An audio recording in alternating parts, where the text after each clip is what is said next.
اعوذ باللہ السمیع العلیم من الشیطان الرجیم بسم اللہ الرحمن الرحیم۔ تمام نبیوں کے سردار حضرت محمد صلی اللہ علیہ وآلہ وسلم اور تمام مذاہب کے سردار دین اسلام کے پیروکاروں، السلام علیکم طبتم۔ آج کی گفتگو جو ہے وہ شاہ محمد غوث گوالیاری رحمۃ اللہ علیہ کے اوپر ہے۔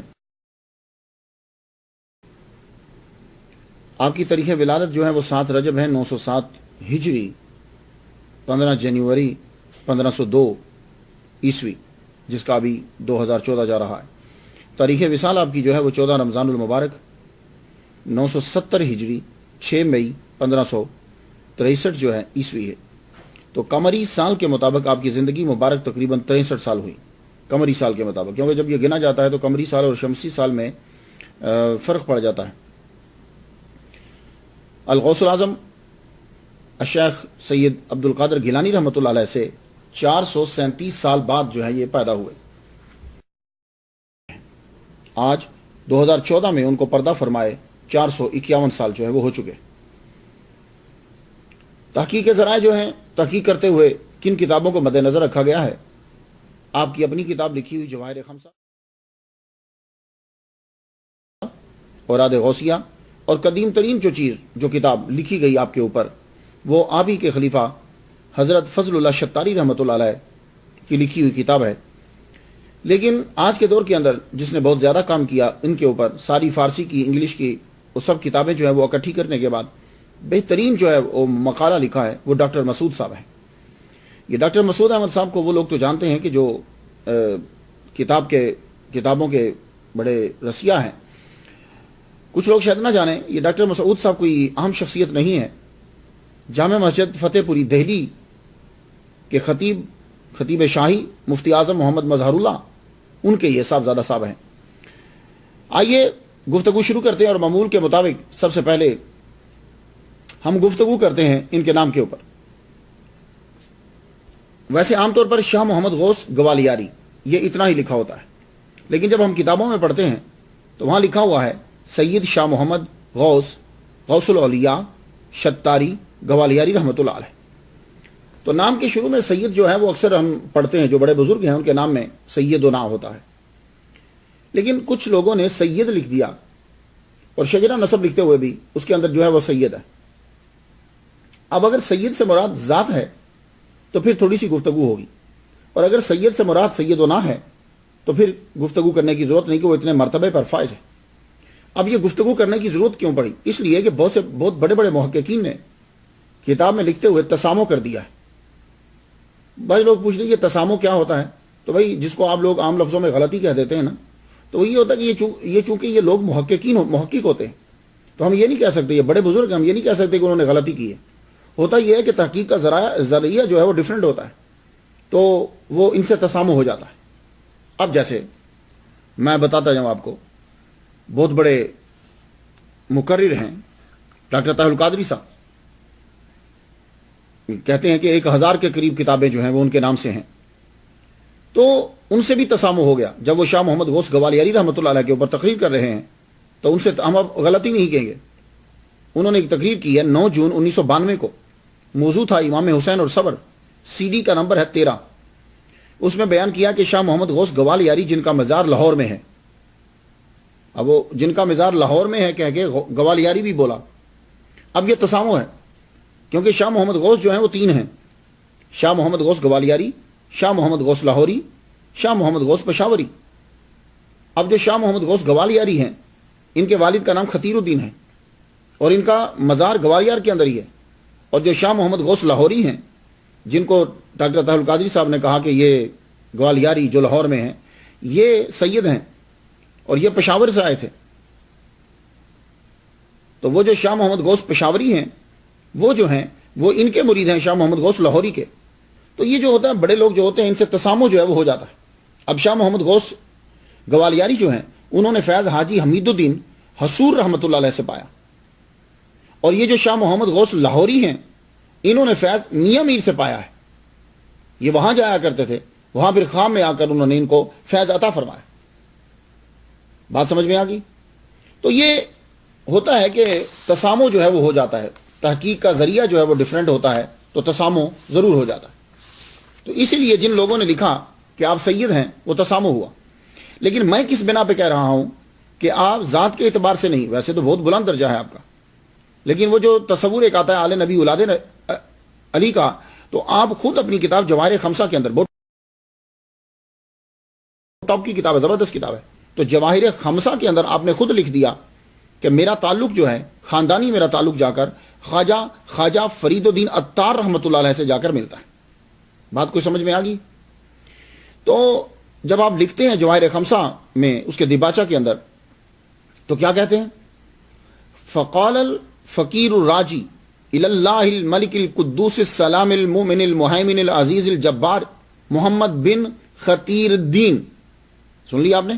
وہ اللہ تعالیٰ کے اسماء بیان کرتے ہوگا، محمد اپنا نام بیان کیا، اور بن خطیر الدین، بن لطیف، بن معین الدین قتال، بن خطیر پھر آ گیا ایک دفعہ، اور یہ لگتا ہے کہ آپ کے خاندان میں یہ 2 مرتبہ نام آیا ہے، بن با یزید، بن خواجہ فرید الدین عطار۔ تو جب انہوں نے خود لکھ دیا ہے تو پھر ہمیں جو ہے ویسے آپ سیدنا انہیں کہہ سکتے ہیں۔ ان کے نام کے ساتھ شاہ کا لفظ لگتا ہے، شاہ محمد۔ تو شاہ کے بارے میں ڈسکس کر چکا ہوں۔ شاہ جو ہے یہ عام لفظ ہے، یہ شاہ کا معنی اصل میں بادشاہ ہوتا ہے، شاہ کا معنی اصل جڑ ہوتا ہے۔ ویسے تو اس کا معنی جو وضع کیا گیا تھا وہ جڑ اور اصل کے لیے کیا گیا تھا، پھر اس شاہ بادشاہ کے لیے استعمال ہونے لگ گیا۔ پھر جو شاہ ہے یہ سادات کرام جو تھے اپنے نام کے آخر میں استعمال کرتے تھے شروع کے اندر، تو اس سے مراد یہی ہوتا تھا کہ یہ سادات کرام ہے۔ بعد میں پھر کیا ہوا کہ ہندوؤں میں، سکھوں میں بہت سارے لوگوں نے لفظ شاہ جو ہے وہ استعمال کرنا شروع کر دیا، تو اب سادات کرام اس کو اپنے نام کے آخر میں کم ہی استعمال کرتے ہیں۔ تو شاہ جو ہے یہ اس کا معنی بادشاہ، اور بڑے کو ٹائٹل دے دیا جاتا تھا۔ اصل نام جو ہے وہ آپ کا محمد ہے۔ محمد یہ مضاف سے مبالغہ کا صیغہ ہے۔ اس کا معنی ہوتا ہے کہ جس کی بار بار تعریف کی جائے، بہت زیادہ بار تعریف کیا گیا۔ یہ محمد جو ہے یہ لفظ قرآن مجید کے اندر 4 مرتبہ آیا ہے، یہ بات یاد رکھیے گا۔ اور حضور صلی اللہ علیہ وآلہ وسلم کا زمین پر یہ ذاتی نام ہے، آسمان پر آپ کا ذاتی نام احمد ہے۔ اسی لیے عیسیٰ علیہ السلام نے جب آپ کا تعارف کروایا تو احمد بولا، محمد نہیں بولا۔ کیوں؟ اس لیے کہ وہ خود آسمانی ہے، یہ آپ سمجھ گئے ہوں گے، ورنہ انہیں کہنا چاہیے تھا کہ میرے بعد ایک آئے گا جو محمد ہے، کیونکہ حضور کا نام زمین پر تو محمد ہے۔ وہ چونکہ آسمانی تھے، انہوں نے اس لیے ان کا آسمانی نام بتایا، مبشرم برسول یاتی من بعدی اسمہ احمد۔ تو حضور صلی اللہ علیہ وآلہ وسلم کی محبت کے اندر لوگ جو ہے اپنا نام اکثر محمد ہی رکھتے تھے، حضور کی محبت میں نام محمد ہی رکھتے تھے۔ لیکن اس کا مطلب یہ نہیں ہے کہ جس کے نام کے ساتھ محمد نہیں ہے وہ مسلمان نہیں ہے۔ اب ابو بکر صدیق رضی اللہ تعالیٰ عنہ کے نام کے ساتھ آپ کبھی یوں پڑھتے ہو محمد ابو بکر صدیق، محمد عثمان غنی رضی اللہ تعالیٰ محمد، اس کا مطلب یہ نہیں، لیکن اظہار جو ہے وہ بعد میں زیادہ کرنا پڑا، تو لوگ جو ہے اپنے نام کے ساتھ محمد رکھتے تھے۔ لفظ غوث یہ آپ کی ایک یونیک پہچان ہے۔ ویسے ہم لوگ جب بھی کبھی غوث بولتے ہیں تو مراد جو ہے وہ غوث العظم عبد القادر گیلانی رحمۃ اللہ علیہ، یہ ایک ایسا لفظ ہے، کچھ میں نے آپ کو بتایا تھا کہ الفاظ ایسے ہوتے ہیں کہ وہ کسی ہستی کے ساتھ خاص ہو جاتے ہیں، حالانکہ ان کے معنی دوسرے کے اوپر بھی صحیح فٹ بیٹھ رہے ہوتے ہیں، لیکن ہوتا کیا ہے کہ وہ لفظ اتنا عام ہو جاتا ہے کہ جب وہ بولا جائے تو ایک ہستی ہی مراد لی جاتی ہے۔ تو غوث جب بھی بولیں گے تو ایک ہستی مراد لی جاتی ہے، عبد القادر گیلانی، حالانکہ غوث کا معنی مدد ہوتا ہے۔ غور سے سماعت کیجیے گا، غوث کا معنی مدد ہوتا ہے، تو غوث العظم بڑی مدد، اور الغوث کسے کہتے ہیں؟ الغوث کھانے وغیرہ کی مدد۔ تو امام راغب اصفہانی نے یہی معنی بیان کی ہے، کون سے؟ کہ غوث کا معنی مدد ہے۔ تو یہ آپ کو ٹائٹل دیا گیا ہے اور یہ آپ کو مقام بھی عطا ہوا ہے، یہ بات یاد رکھیے۔ شاہ محمد غوث، یہ جو غوث ہے یہ ٹائٹل آپ کو ملا لوگوں کی طرف سے، اور آپ کو مقام غوثیت بھی عطا کیا گیا۔ شاہ عبد الحق محدث دہلوی رحمۃ اللہ علیہ نے جب آپ نے ان کا تذکرہ کیا ہے تو کچھ تو سوچو کہ مقام تو کوئی ہوگا نا ان کا بھی، تو وہ اخبار الاحیار کے اندر کہتے ہیں کہ جب شاہ محمد اپنے 7 بھائیوں کے ساتھ حاجی حمید الدین کی بارگاہ میں پہنچے تو آپ نے اٹھ کر انہیں گلے سے لگا لیا اور گفت بیا شیخ محمد غوث، اور بولے اے شیخ محمد غوث آؤ۔ تو لوگوں نے کہا کہ آپ نے اس بچے کو غوث پکار لیا، بھئی یہ غوث تو نہیں ہے، تو بالکل بچہ ہے۔ میرا خیال ہے کہ اگر تحقیق کریں تو 9-10 سال کی عمر بنتی ہے، تو آپ اس بچے کو، اس لڑکے کو آپ غوث کہہ رہے ہو؟ تو جواب ذرا سماعت کیجئے گا۔ قاضی حمید الدین حضور نہیں، حصور جو ہیں وہ فرمانے لگے دیکھو کوئی بات نہیں ہے، بادشاہ جانشین کو بچپن میں ہی شاہ عالم کہہ کر پکارا کرتے ہیں. بچپن ہی میں شاہ عالم. کیوں؟ انہیں معلوم ہوتا ہے کہ میرے بعد میرا ولی عہد یہ ہے، میرے بعد یہ بادشاہ بنے گا، تو اسے شاہ عالم کہہ دیتے ہیں. بھائی یہ مقام غوثیت پہ فائز ہوگا. اللہ اکبر جل شانہ. حدیقۃ الاسرار میں یوں ہے کہ جب آپ ان کے پاس پہنچے تو آپ نے فرمایا محمد غوث آمدید. حاضرین گفت یا غوث ہنوز بدرجہ غوثیت نہ رسید، غوث چہ گو نہ شد. آپ نے فرمایا حیرت کی بات نہیں ہے، یہ غوث الاغیاث ہوگا. بات سمجھ آئی آپ کو؟ تو اکبر اور ہمایوں اور اکبر بادشاہ جب آپ کو خط لکھتے تو یوں لکھتے: پیر پیرا غوث الثقلین. شیخ وجیہ الدین نے آپ کو غوث پکارا. یہ شیخ وجیہ الدین کوئی معمولی آدمی نہیں ہے، 60 علوم کے اندر آپ کو دسترس حاصل تھی. اور علوی ہیں، یعنی حضور صلی اللہ علیہ وآلہ وسلم کے داماد مولا علی کی شادی ہوئی تو میں یہ آوان میں بیان کر چکا ہوں علویوں کو. تو بی بی فاطمہ سے نہیں ہے لیکن علوی. عارف و کامل 270 علماء کے ساتھ یہ گجرات میں جب شاہ محمد غوث گوالیاری رحمۃ اللہ علیہ کا قیام تھا تو 270 علماء کے ساتھ آپ کے پاس آئے اعتراض کرنے کے لیے آپ کے رسالہ معراجیہ کے اوپر جو باتیں تھیں. جب سارے یہ جمع ہو گئے تو آپ نے یوں ان کے اوپر توجہ فرمائی. توجہ فرمانا تھا، سب کچھ بھول گئے. تو ایک دم سے آپ بولے آپ غوث ہو، جو شک کرے وہ کافر ہے. تو شیخ وجیہ الدین گجراتی رحمۃ اللہ علیہ شتاری انہوں نے بھی آپ کو غوث جو ہے وہ کہا. تو آپ فرماتے ہیں پہلے تو علم تھا، ذرا توجہ دیجیے گا، پہلے تو علم تھا، معرفت نہ تھی، مجھ کو خدا تک جس نے پہنچایا وہ شیخ محمد غوث تھے. یہ انہوں نے عبارت جو ہے وہ تحریر کری. تو بات کچھ سمجھ میں آ گئی. تو میں نے صرف یہ دلائل اس لیے دے رہا تھا آپ کو کہ آپ کو پتا چلے کہ یہ غوث جو ان کے نام کے ساتھ آتا ہے درجہ بھی ہے اور آپ کو لوگوں کی طرف سے ٹائٹل بھی دیا گیا. اور غوث کا معنی ہوتا ہے مدد. کون نہیں مدد کرتا؟ جو بھی بڑے بڑے لوگ ہیں بزرگان دین ہیں سب نے مدد کی. اس کے بعد ایک لفظ آتا ہے شتاری. یہ جو شتاری ہے یہ سلسلہ ہے، جیسے قادریہ، نقشبندیہ، چشتیہ، سہروردیہ، اسی طرح شتاریہ ہے. یہ نام نیا ہے، سلسلہ نیا نہیں ہے.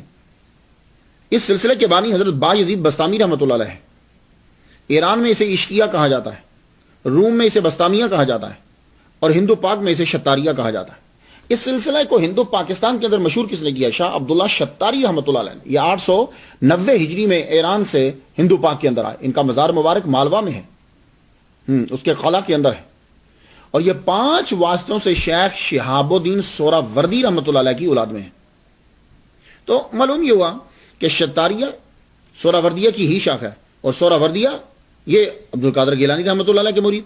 تو بھائی بات جمع تفریق کر کے وہیں آپ پہنچتی ہے، یہ بات یاد رکھیے گا. شجرہ طریقت شاہ محمد غوث گوالیاری رحمۃ اللہ علیہ مرید ہیں حاجی حمید الدین حصور رحمۃ اللہ علیہ کے، اور وہ مرید ہیں شیخ ابو الفتح ہدایت اللہ کے، اور وہ مرید ہیں شیخ محمد شتاری رحمۃ اللہ علیہ کے، اور یہ مرید ہیں شاہ عبداللہ شتاری رحمۃ اللہ علیہ کے. اور شاہ عبداللہ شتاری رحمۃ اللہ علیہ یہ آپ شیخ شہاب الدین سہروردی رحمۃ اللہ علیہ کی اولاد میں سے. گوالیاری آپ کے نام کے ساتھ گوالیاری آتا ہے. یہ گوالیاری نسبت مکانی ہے. گوالیر تو ویسے انگلش میں جب لکھتے ہیں تو آئی او آ رہا ہے گوالیر.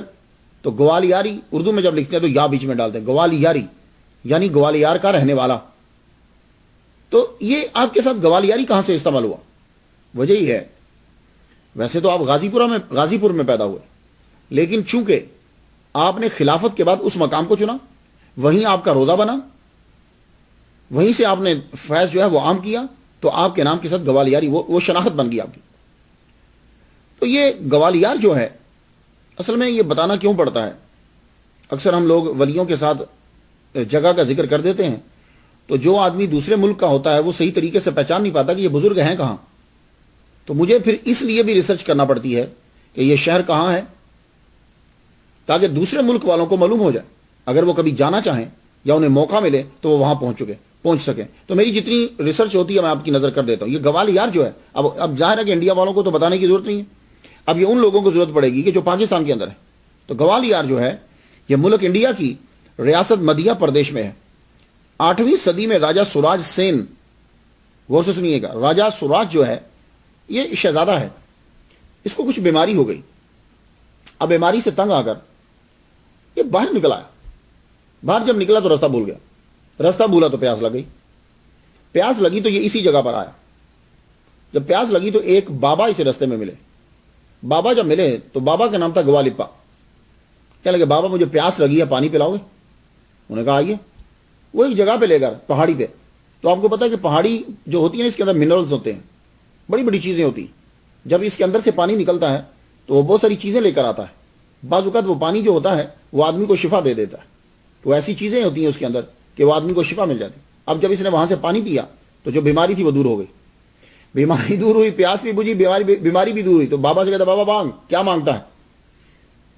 بابا نے کہا یار وہ لوگ جو پرانے ہوتے تھے چاہے کسی بھی مذہب کے ہیں, قناعت تو ہوتی تھی ان میں. تو کہنے لگا آپ اس طرح کرو, ہم لوگ یہاں عبادت کرتے ہیں. وہ ہندو تھا, مسلمان نہیں تھا. ہم لوگ یہاں عبادت کرتے ہیں تو ادھر سے آ کے جانور جو ہے نا وہ آ کر ہمیں تنگ کرتے ہیں, تم یہاں دیوار بنا دو. تو راجہ سوراج جو تھا, بادشاہ شہزادہ تھا, اس نے وہاں اپنا مکان بھی بنایا اور ارد گرد دیوار بھی بنا دی. تو وہ مشہور ہو گیا گوالیار. اب گوالیار اندر اس نے محل بنا دیا, باہر جو لوگ اب آباد ہونے لگے, اب ارد گرد آبادی ہونے لگے. تو یہ قلعہ جو ہے اس دور سے مذہبی مرکز بن گیا. ہندو یہاں لوگ عبادت کرتے تھے, مذہبی مرکز بنا. پھر کیا ہوا کہ آہستہ آہستہ اس قلعے کی جانب مسلمانوں کا رجحان ہوا, خاص طور پر سادات کرام کا. سادات اس کے قلعے کی جانب بڑھے. ان کا جب قبضہ ہو گیا تو شاہ محمد غوث گوالیاری رحمۃ اللہ علیہ آپ بھی خلافت کے بعد جو ہے وہ اسی کی جانب آئے اور یہاں آ کر آپ نے قیام کیا. تو بات سمجھ میں کچھ آئی. میں سب سے پہلے نام پہ گفتگو کر لیتا ہوں کہ کیونکہ نام ہی کے اندر آدھی تاریخ چھپی ہوتی ہے. یہ بات یاد رکھیے, آدھی تاریخ نام کے اندر ہی چھپی. اگر صرف نام کے اوپر میں ڈیٹیل سے گفتگو نہیں کرتا ورنہ نام کے اندر ہی مسئلہ حل ہو جائے. اب آ جائیے خاندانی پس منظر. ہمیں دیکھنا یہ ہے کہ یہ کون سی ہستیاں کہ جو اتنی مشہور ہو گئی. سب سے پہلے آپ کے پردادا جو ہیں معین الدین قتال, یہ نیشا پور ایران سے ہجرت کر کے ہندوستان کے شہر جون پور کے اندر آ. اس دور میں جو لوگ ایران سے, خراسان سے, افغانستان سے آتے تھے, پہلی بات تو یہ ہوتی تھی کہ وہ ہنر مند ہوتے تھے, ان کے اندر کوئی نہ کوئی صلاحیت ہوتی تھی, وہ صاحب علم ہوتے تھے. تو پھر وہاں سے وہ یہاں آ جاتے تھے, کیونکہ اتنی دور اگر سفر کر کے آئے آدمی, اس کے اندر کوئی صلاحیت نہ ہو تو یہاں آ کر تو پھر بھوکا مر جائے گا. تو وہ باصلاحیتی لوگ ہوتے تھے. اس لیے جب بھی کبھی سنو کہ ایک آدمی ایران سے آیا, خراسان سے آیا, ہرات سے آیا, تو سمجھ جاؤ کہ وہ لوگ کسی فن کے ماہر تھے. یہ یہاں آئے, اب زندگی گزرنے لگی بہتر اور اچھی. تو اب اپنی خوبیوں کی بنا پر یہ لوگ اعلیٰ عہدے کے اوپر فائز ہو جاتے تھے. تو معین الدین قتال کا مزار آج بھی جون پور کے اندر ہے. شاہ محمد غوث رحمۃ اللہ علیہ کی ولادت, اب یہ جب معین الدین آئے تو اللہ تعالیٰ نے ان کو ایک بیٹا عطا فرمایا, نام رکھا اس کا لطیف. ان کے یہاں ایک بیٹا پیدا ہوا, اس کا نام رکھا گیا خطیر الدین. خطیر الدین کو اللہ تعالیٰ نے 8 بیٹے عطا فرمائے. اب یہ تاریخ جو ہے اس دور میں خاموش ہوتی, کیونکہ یہ لوگ اپنے اپنے کام میں لگے رہتے ہیں, اپنی بنیاد کو بنانے میں لگے رہتے ہیں. شاہ رکن الدین, حضرت شاہ پھول, شاہ ابو الخیر, شاہ ابو الفتح, شاہ قطب الدین, شاہ قدس, شاہ قاسم, شاہ محمد. اللہ تعالیٰ نے انہیں یہ بیٹے عطا فرمائے. تو یہی غازی پور پٹنہ بہار کے اندر, یہ غازی پور پٹنہ بہار میں ہے. بروز جمعہ 907 ہجری 7 رجب کو پیدا ہوئے, اور یہ تاریخ آپ نے خود اپنی اوراد غوثیہ کے اندر لکھی. تو جب آپ نے تاریخ لکھ دی ہے تو اب باقی جن سے تسامح ہوا یا جنہوں نے ادھر ادھر سے دلائل لیے, ہم ان کو تسلیم نہیں کریں گے, کیونکہ آپ نے خود یہ اپنی تاریخ ولادت جو ہے وہ تحریر فرمائی. بچپن کے بارے میں جب ہم پڑھتے ہیں تو کچھ تفصیل سے نہیں ملتا, مگر آپ کی اپنی تحریر سے یہ بات ثابت ہوتی ہے کہ آپ نے بچپن یوں گزارا جیسے 55 گزارا جاتا ہے. کیا مطلب؟ یعنی آپ نے بچپن بھی بڑے سوچ کے گزارا, فضول ضائع نہیں کیا, ہر چیز کو سوچا اور اسے حاصل کیا. اور یہ بات تو طے ہے کہ 7 سال کی عمر میں روحانیت کا وہ مقام حاصل کر لیا آپ نے کہ جو اکثر لوگ جو ہیں وہ جا کر 60 میں, 30 میں, 40 میں, یعنی بڑی عمر میں جا کے حاصل کرتے ہیں. آپ نے وہ مقام 7 سال کی عمر کے اندر حاصل کر لی. آپ نے خود تحریر فرمایا, این درویش 7 سالہ بود کے دریں راہ آمد, کہ یہ درویش 7 سال کا تھا کہ جب اس فیلڈ کے اندر آ گیا. لیکن اس سے یہ ثابت نہیں ہوتا کہ آپ نے مروجہ علوم نہیں پڑھے. بعض اوقات ایسا ہوتا ہے کہ آدمی پڑھتا جاتا ہے لیکن وہ ڈیٹیل بیان نہیں کرتا کہ میں نے اس سے پڑھا، اس سے پڑھا، اس سے پڑھا، وہ اس نے کیا پڑھا ہے وہ اس کی تقریر اور تحریر سے جو ہے وہ واضح ہو جاتا ہے کہ اس نے کیا پڑھا ہے. لیکن آپ یہ ہے کہ آپ 7 سال کی عمر میں تصوف کے اندر بھی اتنی ہی زور و شور کے ساتھ شامل ہو گئے جتنا کوئی آدمی سکول کے اندر شامل ہوتا ہے. جب آپ کی کتابیں پڑھتے ہیں تو جس خوبصورتی کے ساتھ اور برمحل آپ قرآنی آیات کا استعمال کرتے ہیں لگتا ہے کہ آپ نے قرآن مجید حفظ کیا. یعنی ایک لائن کے اندر قرآن کی آیت، حدیث اور اپنی بات، واردات قلبی، بس ایسا خوبصورت. کبھی آپ جواہر خمسہ کا دیباچہ پڑھیے گا، آپ حیران ہو جائیں گے. برمحل اور فوراً برجستہ استعمال کرتے ہیں. اللہ اکبر جل شانہ. تو ایک سفر ملتا ہے آپ کا کہ آپ نے مروجہ علوم بھی جو ہیں وہ پڑھے ہیں. ایک سفر کے بارے میں پتہ چلتا ہے. وہ کیا ہے؟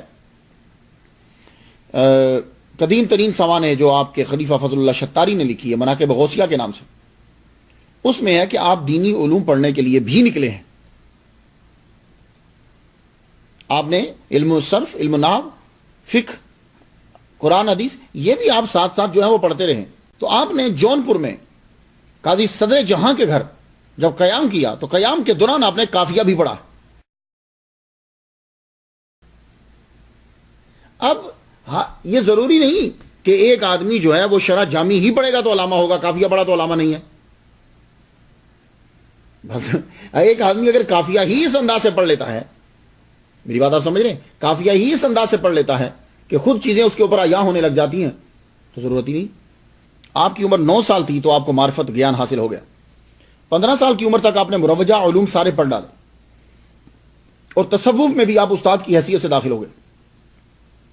ایک بات میں آپ کو بتاؤں، اکثر جب ہم لوگ پڑھتے ہیں جی فلاں آدمی نے، وہ ہوتے تو یہ مثالیں ذرا چند ہی ہیں، کم ہوتی ہیں. فلاں صاحب نے 15 سال کے اندر پڑھ لیا. پرانے زمانے میں 15 سال میں تقریباً جو ہے نا وہ جو اولیاء کرام جو بڑے بڑے اسکالر ہیں یہ سارا کچھ پڑھ دیتے تھے. اس کی وجہ کیا ہوتی تھی؟ اس کی وجہ یہ ہے ہم جو آج کل کے دور کے اندر نہیں پڑھ پاتے اس لیے کہ ہم ایک کام کرتے ہیں پھر دوسرا، تیسرا، چوتھا اور کاموں، فضول کاموں کے اندر ہمارا ٹائم بہت لگتا ہے.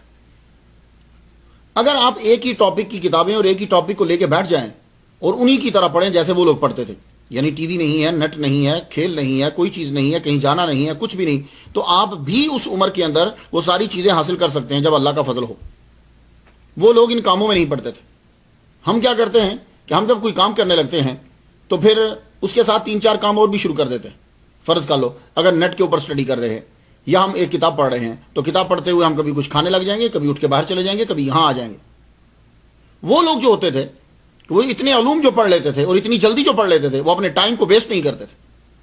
تو 15 سال کی عمر میں مروجہ علوم بھی پڑھ ڈالے تو تصوف و روحانیت میں آپ کو غوث کا لقب ملنا آپ کے درجے کو واضح کر دیتا ہے. اور علم شریعت میں آپ کا مرتبہ یوں واضح ہوتا ہے کہ شیخ وجیہ الدین جیسا 60 علوم میں ماہر علامہ آپ کے آگے اپنا سر جھکا رہا ہے. تو اس سے یہ معلوم ہوا کہ آپ دونوں علوم میں ماہر ہیں. تصوف کا سفر آپ کا طریقہ یہ تھا کہ آپ جب باطنی علوم کے ساتھ ساتھ ظاہری علوم بھی پڑھتے جاتے. یہ جو جونپور ہے یہ ملک انڈیا کی ریاست ہے، اتر پردیش کا ضلع ہے. اس شہر کی بنیاد فیروز شاہ تغلق نے رکھی تھی. تو نام رکھا اپنے بھائی جون خان کے اوپر، تو جونپور پڑ گیا. تو جونپور میں جب آپ تھے تو روزانہ آپ اپنے پردادا کی قبر پہ جایا کرتے تھے، وہاں جاتے، فاتحہ پڑھتے، واپس آ جاتے. ایک رات کیا ہوا کہ آپ فاتحہ پڑھنے گئے تو رک گئے. رک جب گئے تو تہجد تک وہیں رکے رہے. یعنی کہنے کا مطلب یہ ہے کہ پوری رات گزر گئی. تو تہجد کے وقت جو ہے وہ یوں اونگ سی آئے. اگر آدمی ساری رات بیٹھا ہو تو اس ٹائم آدمی کو اونگ لازمی آتی ہے، یہ بات یاد رکھیے گا. اگر ساری رات سے آپ جاگ رہے ہیں نا تو اس ٹائم آپ بھاری ہو جائے گا، اونگ ضرور آئے گی. اگر آپ نے زور نہ ڈالا تو تہجد گئی، نماز گئی. تو تہجد کے وقت ذرا اونگ آئی، اسی کے اندر ہی آپ ایک آواز سنتے ہیں کہ جیسے پردادا کی قبر سے آواز آ رہی ہے. آپ فرما رہے ہیں بابا محمد جاؤ صدیقی کے پاس جاؤ، ان کی خدمت بجا لاؤ. یہ جانتے ہو صدیقی کون ہے؟ ان سے مراد شاہ ابو الفتح ہدایت اللہ سرمست رحمۃ اللہ علیہ تھے. تو کہا جاؤ صدیقی کے پاس جاؤ. آپ اب وہاں سے اٹھے. یہ سن کر جونپور سے گور آئے، وہاں آپ ان کے پاس رہے، وہاں سے کانو در چلے گئے۔ لگتا ہے کہ یہ جو بیچ میں عبارت چھوٹ گئی ہے، لگتا ہے کہ یہی آپ کی رہنمائی فرما رہے ہیں اور آپ کو بھیج رہے ہیں۔ اب جب وہاں پہنچتے ہیں تو آپ کو پتہ چلتا ہے کہ پہاڑی کے اوپر ایک بزرگ ہیں۔ آپ پہاڑی کے اوپر گئے، وہاں ان سے جا کر ملے۔ ابھی آپ کا چہرہ ان کے چہرے کے سامنے ہی گیا تھا کہ وہ کہنے لگے، ایک دم سے بولے، فرمانے لگے، خوب آئے، بر وقت آئے، میں تمہارا ہی انتظار کر رہا تھا، میں مقام غوثیت پہ فائز ہوں، اب میرا جانے کا وقت آ گیا ہے، تو مجھے حکم یہ ہوا کہ اپنا فیض اس کو دے کے جاؤ، اور تمہاری شکل مجھے دکھائی گئی، آؤ اور اپنا فیض لو۔ پھر یہ بھی دلیل ہے آپ کے غوث ہونے کی کہ آپ کو مقام غوثیت جو ہے وہ ملا۔ انہوں نے فیض دیا تو فرمان لگے کل آنا۔ آپ چلے گئے، پہاڑی سے نیچے اتر آئے، دوسرے دن گئے تو دیکھا کہ وہ نماز میں مصروف ہیں۔ آپ کھڑے ہو گئے کہ نماز سے فارغ ہوتے ہیں، نوافل پڑھنے ہوں گے۔ جو ہی سجدے میں گئے تو بہت دیر ہو گئی، نارملی جیسے ہوتی ہے اس سے زیادہ دیر لگی۔ جب دیر ہوئی تو آپ آگے بڑھے تو دیکھا کہ روح کف سے انسری سے پرواز کر گئی تھی۔ خدا قسم بہترین جان دینے کی جو کنڈیشن ہے نا، مجھے سب سے اچھی یہ لگتی ہے۔ میں بھی اللہ سے یہ دعا کرتا ہوں کہ اللہ تعالیٰ جب میری جان نکلے، جمعے کا دن ہو، نماز پڑھا رہا ہوں اور دوسرے سجدے کے اندر جان نکل جائے، یہ میری آرزو ہے۔ تو سر جو ہے وہ پھر آپ ہی نے، شاہ محمد غوث گوالیاری رحمۃ اللہ علیہ نے آپ کے کفن اور دفن کا جو ہے وہ انتظام کیا اور واپس گور چلے گئے۔ تو واپس جب آئے، واپس آ کر پھر شوق اٹھا کہ جس ہستی کی وجہ سے مجھے اتنے بڑے ولی اللہ سے ملنے کا موقع ملا ہے، اس کی بات کیوں نہ کروں۔ تو ہدایت اللہ سرمست رحمۃ اللہ علیہ سے کہا کہ میں آپ کی بات کرنا چاہتا ہوں۔ تو آپ مسکرا پڑے، کہنے لگے بیٹے سنو، تمہارا فیض حاجی حمید الدین شتاری حصور کے دست خاص پر ہے، تم ان کے پاس جاؤ۔ یہاں ایک نکتہ عرض کر جاؤ اپنے سننے والوں کے لیے۔ پرانے جتنے بھی اولیاء کرام ہیں جو سچے ولی اللہ تھے، وہ تعداد بڑھایا نہیں کرتے تھے، وہ تربیت کو بڑھایا کرتے تھے۔ اب یہ دیکھ لیجیے، اگر چاہتے تو ان کو مرید کر لیتے اپنا، چاہتے چلو یار یہ مرید ہوگا، اس کے ساتھ اور بھائی بھی آ جائیں گے، تعداد بڑھے گی نا۔ کہنے لگے بھائی تیرا فیض میرے پاس نہیں ہے، وہ ان کے پاس ہے، تو تم وہاں جاؤ۔ تو آپ اب وہاں سے سہارنپور چلے گئے۔ سہارنپور، شاہ محمد غوث گوالیاری رحمۃ اللہ، وہاں سے پھر سہارنپور جو ہے یہ ملک انڈیا کی ریاست اتر پردیش کا ضلع ہے۔ وہاں جگہ بتا دی کہ فلاں جگہ پہ جب تم پہنچو گے، وہاں ایک درخت ہے، درخت کے نیچے ایک بزرگ بیٹھے ہوں گے، انہی کے پاس پہنچو، وہاں تمہارا فیض ہے۔ اب یہ سہارنپور تلاش کرتے کرتے اس جگہ پہ پہنچ گئے، دیکھا کہ ایک بزرگ جو ہے وہ درخت کے نیچے کھڑے۔ یہ جب وہاں پہنچے تو کوئی گفتگو نہیں ہوئی، سلام کرا، وہ ان کے چہرے کو دیکھتے جاتے ہیں، چہرے کو دیکھتے جا رہے ہیں۔ تھوڑی دیر کے بعد اپنے مرید شیخ احمد سے کہنے لگے، شیخ احمد پہچان اس لڑکے کو، یہ کون ہے؟ وہ خاموش ہو گئے، کہنے لگے غور سے دیکھ، یہ وہی لڑکا ہے کہ جس کا چہرہ محمد مصطفیٰ صلی اللہ علیہ وآلہ وسلم نے مجھے دکھایا تھا۔ اب آپ قریب جو ہے وہ بٹھایا۔ اب یہ جو چہرہ دکھایا تھا، اب یہ ظاہر تشنگی ہے اگر میں آپ کو بات نہ بتاؤں کہ چہرہ دکھایا تھا، یہ کیا واقعہ ہے کہ شیخ احمد پہچان اس لڑکے کو؟ وہ یہ ہے کہ قاضی حمید الدین جو شاہ محمد غوث گوالیاری رحمۃ اللہ علیہ کے پیر و مرشد ہیں، یہ قاضی حمید الدین حصور، اکثر کتابوں والا نے اس کو حضور لکھ دیا، حضور نہیں ہے، یہ حصور ہے، اس لیے کہ انہوں نے شادی نہیں کی، ان کی اولاد نہیں تھی، تو جو شادی نہیں کرتا، عورت کے قریب نہیں جاتا، اس کو حصور کہتے ہیں۔ یحییٰ علیہ السلام کا تعارف کرواتے ہوئے اللہ تعالیٰ نے قرآن مجید میں یہ کہا کہ وہ سید ہیں، وہ حصور ہیں، کیونکہ یحییٰ علیہ السلام عورت کے قریب نہیں گئے، تو سیدوں و حصورا۔ ویسے عورتوں کے قریب تو عیسیٰ بھی نہیں گئے، لیکن وجہ یہ ہے کہ عیسیٰ شادی کریں گے آ کر، اس لیے ان کو حصور نہیں کہا گیا، حالانکہ ابھی تک وہ کنوارے ہیں، لیکن حصور نہیں کہا گا۔ کیوں؟ اس لیے کہ وہ جانے سے پہلے شادی کریں گے، تو جو شادی نہیں کرتا اور چلا جاتا ہے تو کہا یحییٰ حصور۔ تو یہ بھی قاضی حاجی حمید الدین بھی حصور ہیں۔ تو یہ 30 سال تک مدینہ شریف میں محمد مصطفیٰ صلی اللہ علیہ وآلہ وسلم کے روزہ اطہر پر مجاور رہے۔ کیا بات ہے یار، نوکری مل جائے مکہ کی اور نوکری مل جائے مدینہ کی، اس سے بڑی نوکری ہوئی اور ہو نہیں سکتی، بڑے خوش نصیب ہیں وہ لوگ۔ تو 30 سال سرکار کے در پر جھاڑو پھیرنے کے بعد آپ کو حکم ہوا سرکار کے روزہ اطہر سے کہ تم ہندوستان چلے جاؤ، وہاں کسی کو فیض جو ہے وہ دینا ہے۔ تو آپ نے عرض کی حضور بیت المقدس کو بڑا من چاہتا ہے، وہاں سے ہوتا ہوا میں واپس جاؤں گا۔ تو آپ مدینہ شریف سے بیت المقدس چلے گئے، میرا بھی بڑا من چاہتا ہے، اور تقریباً اولیاء کرام کو میں نے دیکھا ہے کہ وہ فیض شروع کرنے سے پہلے بیت المقدس میں ضرور گئے ہیں انشاءاللہ الرحمن۔ دیکھتے ہیں کہ اب کب باری آتی ہے کہ بیت المقدس کی زیارت کا بھی موقع ملتا ہے انشاءاللہ. تو بیت المقدس میں یہ پہنچے حاجی حمید الدین حصور رحمۃ اللہ علیہ، بیت المقدس میں پہنچے جیروسلم میں. بیت المقدس میں نماز پڑھی. نماز پڑھنے کے بعد بیٹھے ہوئے کچھ سوچ رہے ہیں، ایسے ہی خیال آ گیا، کہنے لگے یار نہ میرا کوئی بیٹا، نہ کوئی ایسا مرید کہ میرے نام کو آگے چلائے اور جو فیض میرے پاس ہے میں اسے دے دوں. بھائی یہ سوچتے سوچتے ہی آپ کی آنکھ لگی، سرکار صلی اللہ علیہ وآلہ وسلم کا دیدار ہوا، اور ساتھ میں حضرت ابو بکر صدیق رضی اللہ تعالیٰ عنہ ہے. ابو بکر صدیق رضی اللہ تعالیٰ عنہ کے ہاتھ میں ایک پرچہ ہے، کاغذ ہے بڑا سا، ایک حضور کے ہاتھ میں ہے. تو حضور صلی اللہ علیہ وسلم اور ابو بکر صدیق آپ نے دونوں نے کہا یہ پکڑ لو امید الدین، یہ دونوں جو کاغذ لو اور اس کے اوپر دیکھ لو شبیہ کس کی ہے. تو دیکھا کہ ایک کے اوپر شبیہ تھی جو حضور نے پکڑا ہوا تھا کاغذ، شاہ محمد غوث گوالیاری رحمۃ اللہ علیہ کی، اور جو پکڑا ہوا تھا ابو بکر صدیق رضی اللہ تعالیٰ عنہ نے کاغذ، اس کے اوپر شبیہ تھی حضرت شیخ پھول رحمۃ اللہ علیہ کی. یہ آپ کے بھائی ہیں دونوں. دینی فرمایا یہ دونوں تیرے مرید ہیں، دونوں تیرے بچے ہیں، یہی تیرے فیض کو آگے چلائیں گے، اب چلو واپس. آپ اٹھے تو وہ تصویر اور وہ شبیہ آپ کو یاد تھی، تو آپ سیدھا بیت المقدس سے سہارنپور آ گئے. سہارنپور آ کر اس درخت کے نیچے کھڑے رہے تا آ کے آپ کی ملاقات جو ہے شاہ محمد غوث گوالیاری سے ہوگی. یہ آج کا دن جو ہے آپ کو سمجھ میں آ گیا. اصل میں بات تھوڑی سی ہوتی ہے، اس کو سمجھانے کے لیے پھر بیک گراؤنڈ میں جانا پڑتا ہے. تو اب وہ کہہ رہے تھے شیخ احمد دیکھ یہ وہی لڑکا ہے. دونوں بھائیوں کو ایک ساتھ فیض دینے کے بعد اب وہاں سے آپ روانہ ہوئے، وہاں سے سہارنپور سے. اب شیخ پھول کو ساتھ لے گئے اور شاہ محمد غوث گوالیاری رحمۃ اللہ علیہ سے یہ کہا کہ تم جاؤ چنار کی کوہستان جو پہاڑ بہت خوبصورت علاقہ ہے، آپ جاؤ اس کے جنگلوں کے اندر جا کے ریاضت کرو. تو آپ نے وہاں ریاضت جو ہے وہ شروع کر دی. 10 سال سے زیادہ آپ نے اسی کے اندر ریاضت کی ہے. لیکن یہ جب ریاضت اور مجاہدہ کرتے اس کا مطلب یہ نہیں ہوتا کہ 10 سال وہ ایک جگہ پہ بیٹھے رہیں. مسئلہ بات صرف یہ ہوتی بتانا ہوتا ہے کہ 10 سال وہ اسی ایریے میں رہے، جاتے ہوں گے کہیں تو پھر واپس جاتے ہوں گے کہیں. تو زیادہ تر وقت آپ نے مجاہدے میں ریاضت میں یہاں گزارا، اپنے نفس کے اوپر قبضہ، جو چیزیں مرشد نے سکھائی تھی وہ سب. اور اس کے علاوہ ملاقاتیں بھی کرتے تھے، آپ کے پاس لوگ آتے تھے، مرید بنے.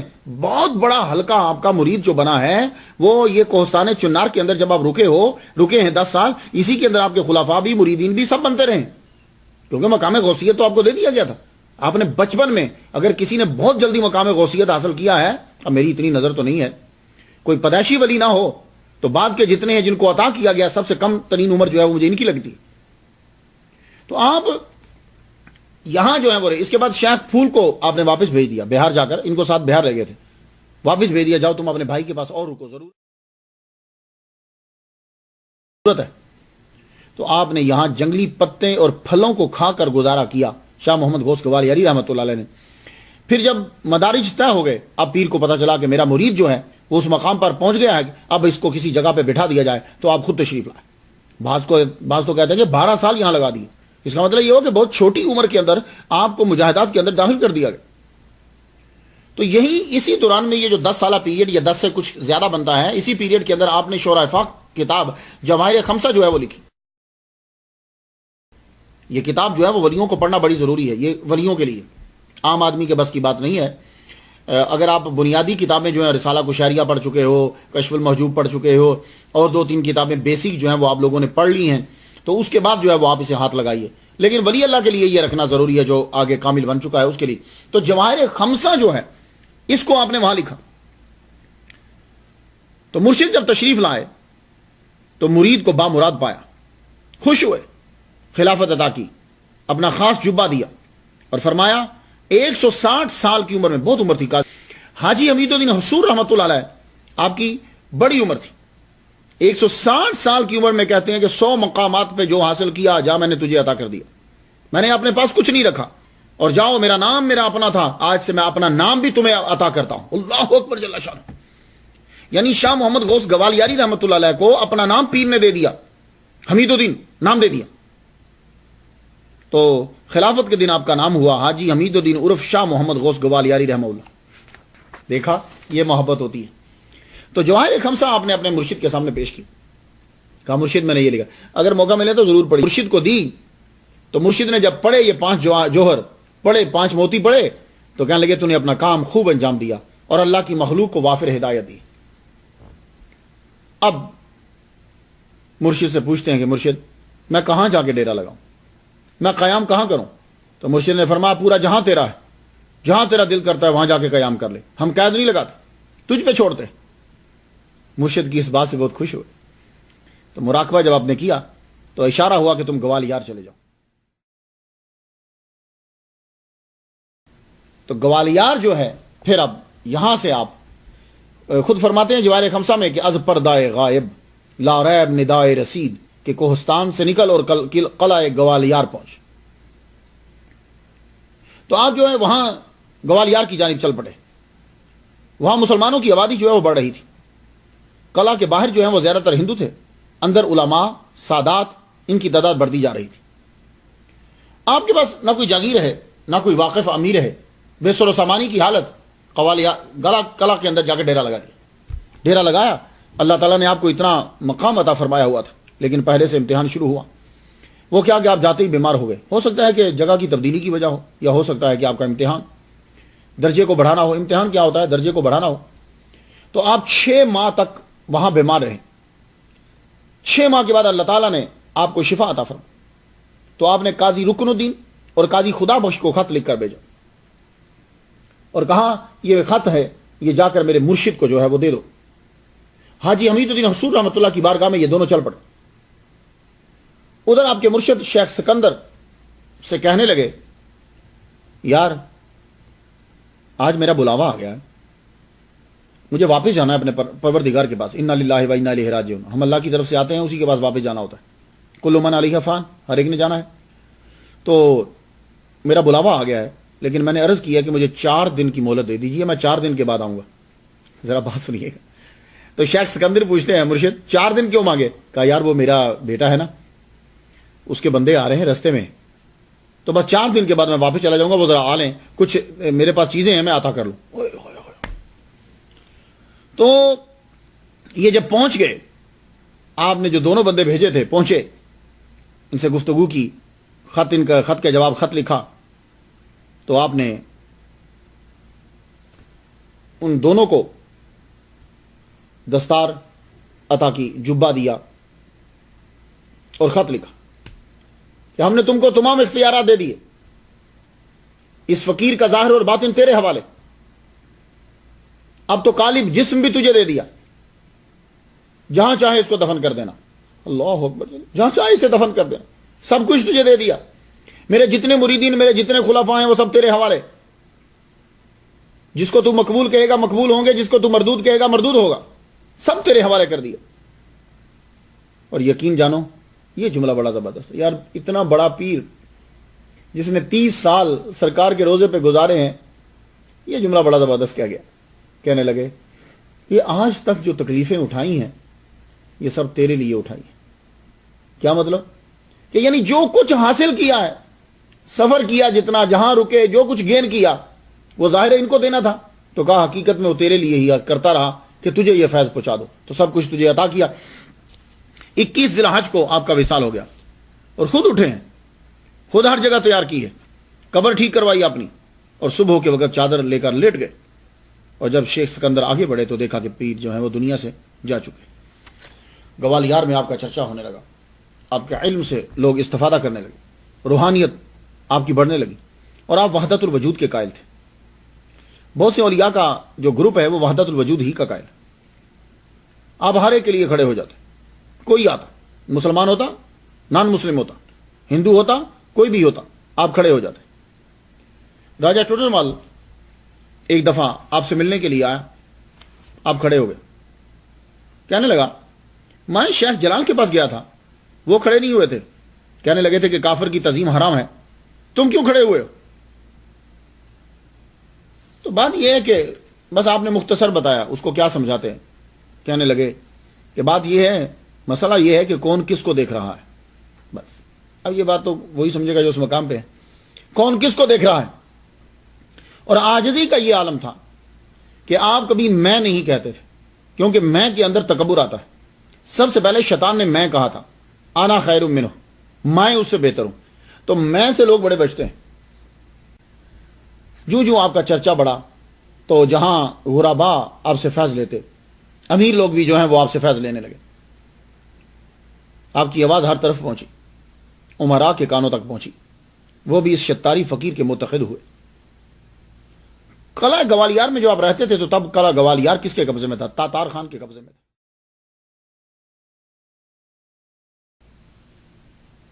تاتار خان کو آپ نصائح کرتے رہتے تھے، سمجھاتے رہتے تھے، یہ کرو، اس طرح کام کرنا ہے، رعایا کے ساتھ یوں رہنا ہے، کیونکہ قلعہ گوالیار کے اندر اور ارد گرد میں آپ کے بڑے مریدین ہو گئے تھے، بہت زیادہ مرید آپ کے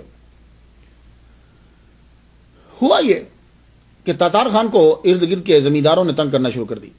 راجہ درمنگت، خان جہان، انہوں نے تنگ کرنا شروع کیا، ارد گرد انہوں نے قبضے کر لیے۔ اب ان کا ارادہ تھا کہ ہم مل کر تاتار خان کے اوپر حملہ کریں۔ تاتار خان نے کیا کیا؟ بابر کی مدد طلب کر دی، بابر سے، یہ جس کو ہم بابر کہتے ہیں نا، اصل میں یہ لفظ بابر ہوتا ہے، تو بابر بادشاہ کی جو ہے وہ مدد طلب کی۔ بابر بادشاہ نے راجہ رحیم داد کو بھیج دیا۔ رحیم داد جو ہے وہ فوج لے کر، بھیرا اور لاہور، یہ فوج لے کر یہاں کی وہاں پہنچا گوالیار قلعے کے باہر۔ وہاں جب پہنچے تو تاتار خان کی نیت بدل گئی، اس نے اندر آنے کی اجازت ہی نہ دی، ساری فوج باہر، رحیم داد خان بھی باہر۔ اب شاہ محمد غوث گوالیاری رحمۃ اللہ علیہ نے سوچا اگر یہ فوج واپس چلی جاتی ہے تو راجہ درمنگت حملہ کرے گا، قتل و غارت شروع ہو جائے گی، تو یہ بیچاری غریب عوام مر جائے گی، اور اگر یہ رحیم داد اندر حملہ کر دیتا ہے تو تاتار خان میں اور رحیم داد میں لڑائی شروع ہو جائے گی، پھر بھی عوام جو ہے وہ مر جائے گی۔ آپ نے تاتار خان کو سمجھایا، کہنے لگے دیکھ، ایک تو نے بلایا، وعدہ کیا، دوسرا تو نے بلایا، وہ مہمان ہو گئے، اب تو اندر نہیں داخل ہونے دے رہا، مہمان نوازی نہیں کر رہا، مہمان نوازی تو نہیں کر رہا، تو یہ بھی دونوں چیزیں اچھی نہیں ہیں۔ لیکن تاتار خان نہ سمجھا تو اب آپ نے کہا میں عوام کو بچاؤں تو بچاؤں کیسے؟ آپ نے رحیم داد کو پیغام بھیجا، کہنے لگے دیکھو تم وعدہ کرو کہ تم اندر آ کے تلوار نہیں اٹھاؤ گے، تم قتل و غارت نہیں کرو گے، کیونکہ آپ جانتے تھے کہ جو باہر فوج ہے وہ تاتار خان اس کا مقابلہ نہیں کر سکتا، اب وہ حملہ ضرور کرے گی، واپس تو نہیں جائے گی۔ کہا بھائی لکھو تم کہ تم عوام کو مارو گے نہیں، تلوار نہیں اٹھاؤ گے، کچھ نہیں کرو گے، سب معاملات گفتگو سے حل ہوں گے۔ سب مان گیا۔ ہوا یہ کہ آپ نے فرمایا رحیم داد خان سے کہ تم اس سے بات کرو اور صرف تم اندر آنے کی اجازت طلب کرو۔ تو رحیم داد خان نے تاتار خان سے یہ بات کی کہ صرف مجھے آنے دو اور میرے چند بندے کو آنے دو اندر، بھائی ہم تو لوگ تو باہر نہیں رک سکتے۔ تو وہ ان کے چند بندوں کے آنے کا مان گیا۔ جب یہ اندر داخل ہوئے تو وہ دروازے کے اوپر آپ ہی کے مریدین تھے، ان کا رات کو اندر جانا تھا کہ رات کے اندر ہی دروازہ جو ہے وہ کھول دیا گیا اور فوج جو ہے وہ بھی اندر آ گئی۔ صبح جب تاتار خان کی آنکھ کھلی تو آنکھ کھلی کی کھلی رہ گئی، اتنی بڑی فوج، اب وہ کچھ کر نہیں سکتا تھا، تو قلعہ گوالیار کے اوپر آپ کا قبضہ ہو گیا، بابر کا قبضہ ہو گیا۔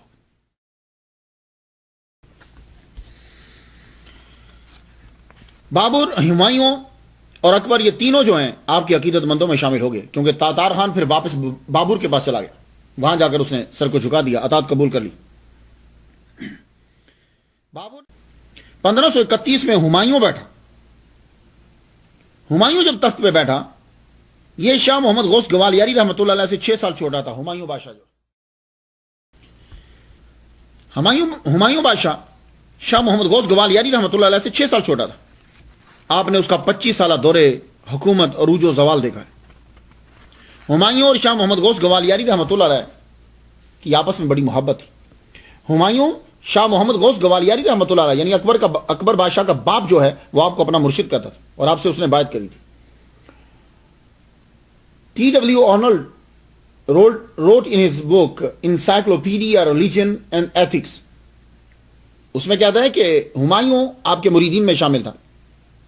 ملا عبد القادر قادر بدایونی نے منتخب التواریخ کے اندر جلد 100 صفحہ 4 کے اوپر یہ لکھا ہے کہ ہمایوں شاہ محمد غوث گوالیاری اور ان کے بھائی شیخ پھول رحمۃ اللہ علیہ سے بڑی عقیدت رکھتا تھا۔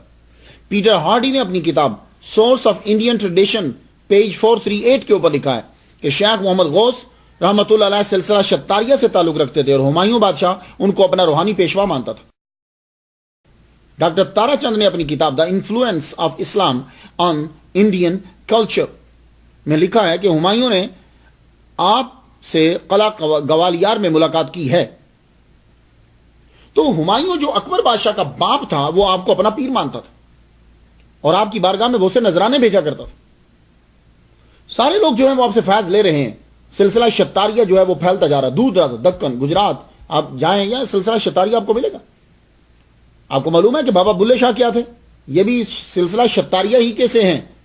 یہ پاکستان والے بابا بلے شاہ کا نام جانتے ہیں اور یہ انڈیا کے جو پنجاب کے لوگ ہیں. تو بابا بلے شاہ بھی شتاری ہیں. بابا بلے شاہ جو ہیں وہ مرید ہیں شاہ عنایت کے، اور شاہ عنایت جو ہیں وہ شتاری ہیں. تو شتاریہ سلسلہ کا فیض جو ہے وہ بہت دور دراز تک پہنچا. شاہ محمد غوث گوالیاری شتاری رحمۃ اللہ علیہ نے فیض جو پھیلایا تو آپ کا فیض اتنا، بڑے بڑے لوگ آپ سے متاثر ہوئے. یہ میاں تان سین کا نام تو سنا ہوگا، سین نہیں تان سین، یہ مجہول ہے. تان سین جو ہے یہ اصل میں برہمن ہندو تھا. اس کا باپ جو ہے وہ برہمن ہندو ہے. اب اس کے اندر دو روایت ہیں. ایک تو یہ ہے سید حسام الدین نے جو لکھی، راشدی نے، وہ کہتے ہیں کہ آپ کا جو باپ تھا نا، میاں تان سین کا جو باپ تھا، ترلوچن داس برہمن کا جو باپ تھا، وہ آپ سے آ کے دعا کروانے کے لیے آیا کہ دعا کرو کہ اللہ مجھے بیٹا دے. تو شاہ محمد غوث گوالیاری رحمۃ اللہ علیہ نے دعا کی تو اس کے گھر بیٹا پیدا ہوا. میاں تان سین جو ہے وہ پیدا ہوا. جب اس کے باپ کا انتقال ہو گیا تو چونکہ اس خاندان کو شاہ محمد غوث گوالیاری رحمۃ اللہ علیہ سے بڑی عقیدت تھی اور آپ ہی کی دعا سے یہ پیدا ہوا تھا، تو شاہ محمد غوث گوالیاری رحمۃ اللہ نے میاں تان سین کو اپنا بیٹا بنا لیا. 5 سال کی عمر میں ان کے پاس آ گیا. جب بیٹا بنایا تو اس کے اندر بڑی صلاحیت تھی موسیقی کی، بڑا ٹیلنٹ تھا. تو آپ کے ذریعے سے یہ گوالیار کلا کے دربار میں جو ہے نا وہ پہنچا، حاکم کے دربار میں رسائی ہوئی. وہاں سے پھر رسائی ہوتے ہوتے اکبر بادشاہ کے دربار تک یہ پہنچ گیا. تو میاں تان سین جو ہے یہ مسلمان تھا پہلی بات. تو اسی لیے اگر آپ کبھی ہندوؤں سے گفتگو کریں تو میاں تان سین کی تعریف کم کریں گے، بیجو باورا کی تعریف زیادہ کریں گے، کیونکہ وہ ہندو تھا. حالانکہ یہ بھی برہمن تھا، پر چونکہ یہ مسلمان ہو گیا تھا اس لیے اس کی تعریف بڑی کم کرتے ہیں وہ. تو میاں تان سین جو ہے اس کی عقیدت اپنے مرشد سے ہے اور یہ شتاری ہے اور مرید ہے شاہ محمد غوث گوالیاری رحمۃ اللہ. اس کی دلیل میرے پاس کیا ہے؟ میں اس کی دلیل آپ کو یہ دیتا ہوں کہ میاں تان سین کا وصال ہوا ہے دہلی کے اندر. قبر اس کی معلوم ہے کہاں ہے؟ قبر اس کی گوالیار میں ہے. دہلی سے گوالیار 350 کلومیٹر ہے. تو یار حد ہو گئی ہے. یہ جب اس کی زیادہ منتا یہاں تھی دہلی کے اندر، دربار کے اندر تھی، تو یہی رہتا نا. یہ 350 اور اس دور کے اندر 350 مائل لاش کو لے کے جانا، جسد انور کو لے کر جانا بڑا مشکل ہوتا. لیکن اس کی وصیت تھی کہ میں جب مر جاؤں تو مجھے میرے پیر کے قدموں میں دفنایا جائے. تو 350 کلومیٹر کا سفر کر کے میاں تان سین کو جا کر اس کے مرشد شاہ محمد غوث گوالیاری کے قدموں میں دفنا جائیے. یہ دیکھیے اس کی قبر.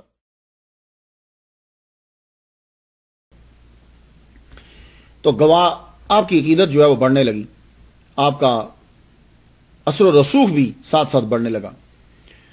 گوالیار میں رہتے ہوئے لوگوں کے بہت کام کیے آپ نے. ایون کہ ہمایوں کے جو گورنر ہوتے تھے، ہمایوں کے جرنیل جو ہوتے تھے، اس کی جو دربار میں شامل ہو، جب ان کو کوئی بھی مصیبت یا پرابلم ہوتی تو وہ فوراً جا کر شاہ محمد غوث گوالیاری رحمۃ اللہ علیہ سے عرض کرتے، آپ ان کی سفارش کرتے تو ان کے مسئلے حل ہو جاتے. شیر شاہ سوری نے حملہ کر دیا اور شیر شاہ سوری کے حملے کی وجہ سے ہمایوں کو دہلی چھوڑنا پڑ گیا، آگرہ چھوڑنا پڑ گیا. یہ شیر شاہ جو ہے اس کا اصل نام فرید خان تھا. یہ ہمایوں کے باپ بابر کی فوج میں جرنیل تھا، پھر بہار کا گورنر بنا دیا گیا. جب بابر کا انتقال ہوا اور ہمایوں تخت نشین ہوا تو اس نے بغاوت کر دی اور پورے بنگال پر قبضہ کر لیا اور دہلی پر بھی پھر قبضہ کر لیا. ہمایوں کو دہلی چھوڑنی پڑی. اب وہ کیا کرے گا؟ تو شیر شاہ کو بڑا مانتے ہیں لوگ. شیر شاہ کو کہتے ہیں کہ بھائی بڑا زبردست جو ہے وہ بادشاہ تھا. ٹھیک ہے، مجھے اس پہ ڈسکس نہیں کرنا. لیکن اس نے جب دیکھا کہ میں تو باپ کے ساتھ کام کرتا تھا، یہ بیٹا تخت کے اوپر بیٹھ جائے گا، اس کے اندر کیا صلاحیت ہے، اس نے بھگا دیا ہمایوں کو. ہمایوں بھاگ گیا.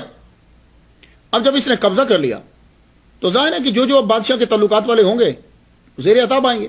تو سب سے پہلے تو آئیں گے شاہ محمد غوث گوالیاری. اب قبل اس کے کہ یہ لشکر بھیجتا اور قلعہ گوالیار کے اوپر قبضہ کرتا، آپ نے گوالیار کو چھوڑ دیا. گوالیار کو چھوڑ کر آپ اپنے خاندان سمیت جو ہیں وہ وہاں سے بڑھے. بندیر کھنڈ کے اندر آپ نے آ کے قیام کر لیا. وہاں جب قیام کیا، آپ کی فیملی تھی، آپ کی فیملی، آپ نے 4 شادیاں جو ہیں وہ کی. اللہ تعالیٰ نے آپ کو 9 صاحبزادے جو ہیں وہ عطا اور 5 صاحبزادیاں جو ہیں وہ آپ کی تھی. آپ کا خاندان جو ہے، ہمایوں جو ہے وہ ایران، خراسان وہاں چلا گیا طاقت کو جمع کرنے کے لیے. تو آپ کو شاہ محمد غوث گوالیاری رحمۃ اللہ کو قتل کرنے کے لیے اس نے اپنے بھانجے کو بھیج دیا شیر شاہ سوری نے کہ جاؤ ان کو جا کے قتل کر دو. ان لوگوں نے آتے ہی کیا کیا کہ آپ کے حرم پر بھی حملہ کر دیا, جہاں آپ کی عورتیں رہتی ہیں, خاندان کے لوگ ہیں, حملہ کرنا شروع. تو جب یہ حملہ, جب بدتمیزی یہ کر رہے حرم تک پہنچ گئے, تو اس وقت شاہ محمد غوث گوالیاری رحمۃ اللہ کی والدہ محترمہ کہنے لگی, کہتی ہیں شاہ محمد غوث سے تیری غوثیت کب ظاہر ہوگی؟ تب آپ کو جلال آیا تو آپ لشکر کی جانب متوجہ ہو کے کہنے لگے دیکھو یار, لوگ تو اولیاء کرام کی قدم بوسی کرتے ہیں اور تم ہو کہ ہمارے حرم پر تلواریں چلانے آگے ہو, تم چلے جاؤ یہاں سے. آگے سے ایک بولا ہم تو تمہاری گردن کاٹ کے جائیں گے. فرمانے لگے اچھا کہاں ہے میری تلوار؟ اتنا کہنا تھا کہ مشرق سے تلوار ظاہر ہوئی. بس پھر جتنے لوگ حرم میں قبضہ کرنے آئے تھے, بدتمیزی کر رہے تھے, تلوار چلتی رہی تب تک نہ تلوار رکی جب تک کہ سب کی گردنیں نہیں اڑ گئی. اب یہ تو ڈر کے بھاگ گیا وہاں سے. آپ وہاں سے چلے, آپ نے آ کر وہاں سے بھی چھوڑ دیا اور گجرات آ کر قیام کیا. گجرات جب پہنچ گئے تو جب آدمی کسی جگہ پہ جاتا ہے نا, تو جس فیلڈ کا ہوگا اس فیلڈ کے لوگ سب سے پہلے اس کا مقابلہ شروع کر دیں گے. اب یہ چونکہ صوفی تھے, عالم تھے, اب سب سے پہلے وہاں مولویوں کو پھڈا, مولویوں کا مسئلہ بن گیا. مولویوں کے ہاں کتاب پہنچ گئی تھی رسالہ معراجیہ. وہ معراج نامہ جو تھا اس کو آپ نے پڑھ لیا. اب وہ معراج نامہ آپ نے لکھا ہوا تھا, دیکھیے جو کتاب جس حال میں لکھی ہو اس حال میں پہنچ کر اعتراض کیجیے. اب یہ کتاب جو آپ کی لکھی ہے استغراق کی حالت میں ہے. اب دیکھیے جو مسئلہ محبت کا ہے اس کو محبت میں گفتگو کیجیے, اس کو ریاضی میں مت لائیے. اب جو مسئلہ جنت کا ہے وہ جنت میں ڈسکس ہوگا. اب جنت کے مسائل یہاں لے آئیں اور یہاں کے مسائل جنت میں لے جائیں, مشکل ہے. جنت کا مسئلہ جنت میں, اب وہاں 70 شادیاں ہیں, وہاں شرابن طہورہ جائز ہیں, وہاں دودھ کی نہریں ہیں. بھئی وہاں کے مسئلے وہاں ہیں, دنیا کے مسئلے دنیا میں ہیں. یہاں 4 ہیں, مشکلات بھی ہیں یہاں, اور بڑے سے مسائل ہیں. یہاں کام کرنا ہے وہاں کام نہیں کرنا. تو جنت کے مسئلے جنت میں, یہاں کے مسئلے یہاں, ایک دوسرے کے اوپر نہیں لے جانا. تو جو استغراق, اب دیکھو اس طرح تو پھر حضرت خضر علیہ السلام قرآن مجید کے اندر موجود ہے کہ آپ نے ایک بچے کو مار دیا, آپ نے قتل کر دیا, تو پھر کیا گولی ہے. اب یہ مسئلہ خضر علیہ السلام کے پاس وہاں جہاں وہاں ہے وہاں رہ کر حل کرنا ہے. اگر اس کو یہاں لائیں گے تو پھر وہی اعتراض ہوگا جو موسیٰ علیہ السلام کر رہے ہیں, یار تو نے ایک بچہ مار دیا. شاید سمجھ گئے ہوں. تو مولویوں نے جو کتابیں پڑھی ہوئی تھیں ان میں یہی تھا کہ یہ مجرم ہے. 270 علماء تشریف لے آئے جب آپ گجرات میں سارنگ پور کے اندر, سارنگ پور ضلع احمد آباد کا ایک گاؤں ہے, سارنگ کہتے ہیں مور کو. تو سارنگ پور میں جب آپ پہنچے تو 270 علماء, ان 270 علماء کا جو لیڈر ہے وہ شیخ وجیہ الدین علوی رحمۃ اللہ علیہ, 60 علوم کے ماہر, علوی خاندان سے تعلق رکھتے, علامت الدہر. جو ہی یہ قافلہ آپ کی قیام گاہ سارنگ پور میں پہنچا, آپ کی عادت ہی آپ کھڑے ہو جایا کرتے تھے, جو بھی آتا تھا آپ کھڑے ہو گئے, سب کو دیکھنے لگے. شیخ وجیہ الدین نے آگے بڑھ کر گفتگو شروع کری. ابھی کچھ لفظ ہی بولے تھے تو آپ یوں گھورتے ہوئے کہنے لگے تم کس لیے آئے ہو. اب اس کے کئی معنی ہو سکتے ہیں. ان کی بات ابھی پوری ہی نہیں ہوئی, شاید انہوں نے ایک لفظ بھی ابھی بولا ہو یا بولنے والے ہی ہو. تم کس لیے آئے ہو, بس اتنا کہنا تھا کہ کسی دنیا میں پہنچا دیا ان کو. ان پر ایک عجیب کیفیت طاری ہو گئی. اس کیفیت سے جب باہر آئے وہ, اللہ اکبر جل شانہ, جب وہ باہر آئے تو آتے کہنے لگے بے شک آپ غوث الاولیاء ہو, اور جو اس میں شک کرے وہ کافر ہے, میں سب سے پہلے آپ کی بات کرتا ہوں. تو سارنگ پور گجرات میں شاہ وجیہ الدین علوی گجراتی شتاری رحمۃ اللہ علیہ نے آپ کی سب سے پہلے بات کی. یہ آپ کے نام اور خلفاء ہیں. 80,000 طلباء کو آپ نے پڑھایا ہے, 1400 خلفاء جو ہیں وہ آپ نے بنائے ہیں, اور بہت سی کتابیں آپ نے لکھی. تو شاہ محمد غوث گوالیاری رحمۃ اللہ گجرات میں پھر 14 سال تقریباً رہے ہیں. آگے پیچھے بھی جاتے رہتے. تو اس آپ کے یہاں قیام کے دوران شتاریہ سلسلہ بڑا پھیلا, بہت سے لوگ آپ کے گرویدہ ہوئے. آپ نے سارنگ پور میں مسجد بھی بنوائی, اور وہاں آپ کی تین بچوں کی قبریں بھی ہیں, ایک پوتی کی قبر بھی ہے. اب شیر شاہ سوری نے گستاخی تو کی تھی, 5 سال میں سزا مل گئی, بارود اڑ گیا, یہ بھی اڑ گیا. پھر اس کا بیٹا اسلام شاہ کے نام سے تخت پر بیٹھا. 1545 سے 1555 تک اس کا دور حکومت ہے.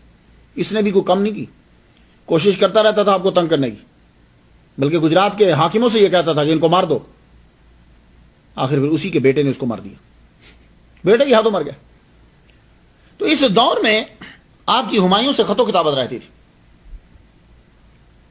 ہمایوں کو جب پتا چلا کہ آپ گجرات میں ہیں تو اس نے خط لکھا. خط میں القابات کے بعد وہ آپ کو پکارتا ہی غوث الثقلین تھا، پیرے پیراں کہتا تھا، مرشد کہتا تھا. القابات کے بعد کہنے لگا مجھے آپ کی بڑی فکر تھی، میں سوچتا رہتا تھا کہ آپ کہاں ہوں گے، آپ کے ساتھ کیا ہوا ہوگا، لیکن ابھی مجھے پتا چلا کہ آپ گجرات میں ہو، دل کو تسلی ہو گئی. اللہ سے امید ہے کہ اللہ ظاہری مفارقت کے غم سے نجات بخشے گا، ملاقات ضرور ہوگی. اس کے بعد شاہ محمد غوث گوالیاری رحمۃ اللہ علیہ نے خط لکھا. اور یقین جانیے ان بزرگوں کے جو خط ہوتے ہیں وہ بھی یوں سمجھے نور الانوار، قرآن مجید، حدیث، اس کی تشریح ہو رہی. میں یہ خط پڑھ کر بڑا حیران ہوا، یقین جانیے. یعنی ہم نے جو چیز اتنے سالوں کے بعد پڑھی آپ نے خط کے اندر لکھی ہوئی ہے. سنیے ذرا، خط لکھتے ہیں آپ اسے. فرماتے ہیں اب حادثات زمانہ کے غم و اندوں سے پریشان نہ ہوں.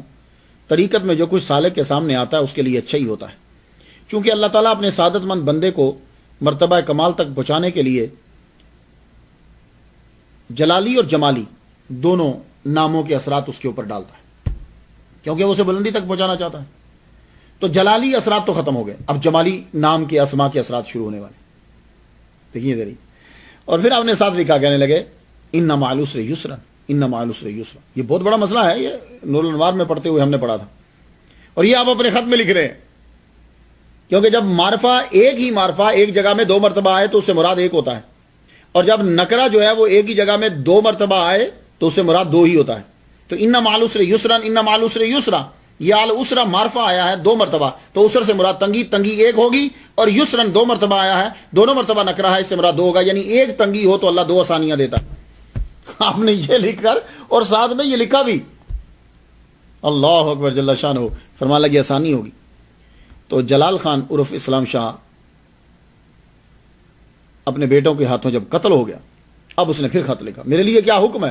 آپ نے فرمایا حملہ کرو، تجھ کو سلطنت مبارک ہو. اس نے حملہ کیا، اس کو فتح ہوئی. دوبارہ آگرہ اور دہلی پر قبضہ ہو گیا. تھامس ولیم لکھتا اپنی کتاب اورینٹل بایوگرافیکل ڈکشنری، کہتا کہ آپ مستجاب الدعوات تھے، جو بھی آپ دعا کرتے تھے اللہ تعالیٰ اس دعا کو قبول کر لیتا. تو جب وہ ہمایوں 1555 میں تخت پر بیٹھا تو اس نے شاہ محمد غوث گوالیاری رحمۃ اللہ علیہ کو دعوت دی آگرہ آنے کی. آپ تشریف لے کر گئے، 1 کروڑ اشرفی دی آپ کے نظر کی، کئی ہاتھی آپ کی نظر کیے، اور کئی گھوں آپ کی نظر کیے، اور آپ کی وجہ سے سلسلہ شتاریہ دکن میں، مالوا میں، گجرات تک پھیلا. ہمایوں تو تھوڑے ہی عرصے میں چلا گیا. اس کے بعد اس کا بیٹا اکبر بادشاہ جو ہے وہ تخت نشین ہو. اکبر بادشاہ فروری 1556 میں تخت نشین ہوا. تو اس نے شاہ محمد غوث گوالیاری رحمۃ اللہ علیہ کو آگرہ میں آنے کی دعوت دی. مگر ان کی آمد سے پہلے ہی اکبر بادشاہ کے دربار کے اندر جو اثر، اکبر بادشاہ کی اپنی عمر اس وقت صرف 14 سال تھی جب وہ فروری 1556 میں تخت نشین ہوا. اور 14 سال کا لڑکا، اتنا وہ بڑا ہوا بھی نہیں تھا، کیونکہ پریشانیوں کے اندر تو رہا. تو پریشانیوں میں ہمایوں اس کو کیسے پڑھاتا، کبھی اس کے گھر کبھی اس کے گھر، تو یہ زیادہ پڑا ہوا بھی نہیں تھا. لیکن یہ تھا کہ ولیوں کا دیوانہ تھا، کیونکہ جانتا تھا کہ میرا ابا ولیوں کا دیوانہ ہے. تو اس نے شاہ محمد غوث گوالیاری رحمۃ اللہ علیہ کو دعوت دی. اب وہاں کے جو درباری لوگ تھے، جس میں شیخ گدائی تھا اور بیرام خان کا اصل میں زیادہ تر قبضہ تھا، اس نے کیا کیا کہ شیخ گدائی نے کان بھر دیا. اس واقعے کو نقل کرتے ہیں ملا عبد القادر بدایونی، وہ خود وہاں تھے، انہوں نے ان کو دیکھا، اس لیے میں ان کی بات نقل کر رہا ہوں، باقی کتابوں کی نہیں نقل. کہتے ہیں کہ میں نے دیکھا شاہ محمد غوث گوالیاری رحمۃ اللہ کو، میں نے دیکھا کہ بازار کے اندر سے جا رہے ہیں، ہاتھی کے اوپر بیٹھے ہوئے ہیں، ارد گرد بازار کھچا کھچ بھرا ہوا ہے آپ کے مریدین کا اور چاہنے والوں کا. کسی کو گزرنے کی جو ہے وہ وہاں راستہ مل نہیں رہا کہ وہ ادھر ادھر سے گزر جائے. اور آپ کے اندر عاجزی کا یہ اظہار ہے کہ کوئی بھی سلام کرتا ہے تو سر یوں نیچے تک جھکا دیتے ہیں. یہ ملا عبد القادر بدایونی رحمۃ اللہ علیہ نے اس کو نقل کیا کہ نیچے تک جو ہے وہ اپنے سر کو جھکا دیتے تھے. لیکن سید فضل علی شاہ کلیات گوالیار کے صفحہ 16 پہ لکھتے ہیں کہ اکبر شروع میں ان کا بڑا ہی دیوانہ تھا. اس کی وجہ اس کا باپ ہمایوں کی عقیدت تھی، مگر اکبر بادشاہ کے وقت آپ کی قدر نہ ہو سکی. بادشاہ تو 14 سال کا تھا. اور جب آپ دربار میں حاضر ہوئے تو بیرام خان اور باقی جو اس کے ساتھ ماننے والے تھے، انہوں نے کوئی خاص پذیرائی نہیں دی شاہ محمد غوث گوالیاری. آپ ان کی صد مہری کی وجہ سے بڑے پریشان ہوئے، اور اس کی ساری وجہ شیخ گدائی تھا. وہ شیخ گدائی نے کیا کیا کہ وہ معراج نامے کے جو اعتراضات تھے وہ پھر سے ہرے کر دیے اور ان کے دماغ کے اندر بٹھا دیا. وہ کیا کہتے ہیں؟ بنزد خرد این سخن روشن است کہ ہم پیشہ را دشمن است. یہ بات تو بالکل واضح ہے، روشن ہے عقل مندوں کے نزدیک کہ جو ہم پیشہ ہوتا ہے وہ ہم پیشے کا دشمن ہوتا ہے. شاہ محمد غوث رحمۃ اللہ علیہ نے گجرات کو چھوڑ دیا. اب وہ گجرات اور آگرہ چھوڑ کر واپس گوالیار پھر دوبارہ چلے گئے. گوالیار جب پہنچے تو جن جن لوگوں نے آپ کی مخالفت کی، آپ سے دشمنی کی، وہ خوش نہیں رہے. تاتار خان نے مخالفت کی، قلعہ گوالیار چھوڑنا پڑا. شیر شاہ سوری نے مخالفت کی، برود سے اڑ گیا. اسلام شاہ جلال خان نے فوج بھیجی، مخالفت کی، بیٹے نے اس کو قتل کر دیا. بہرام خان نے مخالفت کی، ایک پٹھان نے گجرات میں اس کو مار دیا. شیخ گدائی نے مخالفت کی، یہ واقعی گدا بن گیا. تو گوالیار میں جب آپ واپس پہنچتے ہیں تو یہاں آ کر آپ نے پھر اب گوالیار آئے، آپ نے آ کے مستقل ڈیرا لگا لیا. یہاں آپ نے ایک عظیم الشان خانقاہ کو تعمیر کیا اور مریدین کی تربیت میں مشغول ہو گئے. اور آپ نے بہت ساری جو ہے وہ کتابیں بھی لکھی ہیں. ایک جواہر خمسہ ہے اور جواہر خمسہ میں یوں آغاز کرتے ہیں: الحمدللہ الاحد الحمدللہ الاحد الصمد الذی لم یلد ولم یولد ولم یکن لہ کفوا احد. قرآن، حدیث اور واردات قلبی یوں ایک ساتھ چلاتے. سبحان اللہ. اور آپ کی یہ کتاب فارسی میں لکھی ہے، بعد میں اس کا عربی میں ترجمہ ہوا، آپ نے عربی میں نہیں لکھی. اوراد غوثیہ آپ کی کتاب ہے، اس میں آپ نے زیادہ تر وصیتیں کی ہیں. ہر حال میں اللہ کا شکر کرو. علم اتنا فرض ہے کہ جس سے مذہب کی درستگی معلوم ہو جائے. تمام عادات و اطوار کو سنت نبوی کے مطابق کرو. جاہلوں کے پاس مت بیٹھو. ادب کو دستور زندگی بناؤ. دین و دنیا کے کاموں کو اللہ پہ چھوڑ دو اور آپ نے مرشد کے فرمودات پر عمل کرو. اور اگر تمہارے مرشد نہیں ہیں تو شیخ شرف الدین یحییٰ منیری کی مکتوبات جو ہیں اس کا مطالعہ کرو. تو آپ نے اسے 9 درجوں میں جو ہے وہ تقسیم کیا. اس کتاب کو معراج نامہ آپ نے لکھا. یہ حالت سکر میں کہے گئے فرمودات کا مجموعہ ہے اور آپ جانتے ہی ہیں کہ اس حالت میں کیے گئے ملفوظات قابل مواخذہ نہیں ہوتے. اس رسالہ کی وجہ سے آپ کو بہت سی مشکلات اٹھانا پڑی. بحر الحیات، اس میں آپ نے یوگیوں، یہ جو جوگی تھے، یہ سنیاسی، یہ کیسے، ان کے طور طریقے کیا ہوتے ہیں، یہ کیا کرتے ہیں، نقصانات کیا ہیں، ہمیں کیا کرنا چاہیے، ہمارا طریقہ کار کیا ہے، ہمیں کہاں سے فائدہ حاصل ہوتا ہے، یہ ساری آپ نے تفصیل اس کے اندر رکھی. ضمائر و بصائر، علم تصوف کو بیان کیا، مقاصد بیان کیے ہیں، حقائق بیان کیے ہیں، ابتدا بیان کی ہے، مراتب بیان کی ہیں، کلید محاسن، مبدا و معاد، یہ چیزیں حقیقتیں ان کی جو ہے آپ نے بیان کی. اور آپ نے ایک قرآن مجید بھی اپنے ہاتھ سے جو ہے وہ لکھا ہے، اس کا ترجمہ بھی فارسی میں ساتھ لکھا. اور یہ قرآن مجید آپ کے خلیفہ صوفی سعید علی شاہ اب ممبئی، ان کے پاس جو ہے یہ موجود ہے. اب دنیا میں جو آتا ہے اس کو جانا تو ہوتا ہی ہے.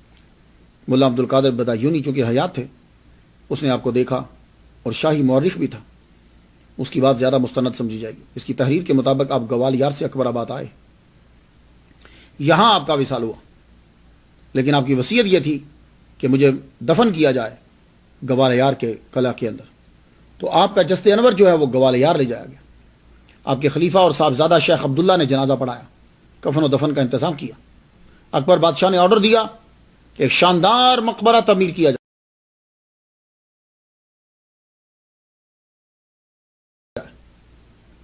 اور مقبرہ و خانقاہ کے خرچے کے لیے 5 لاکھ روپئے کی جگیر لکھ دی اکبر بادشاہ نے.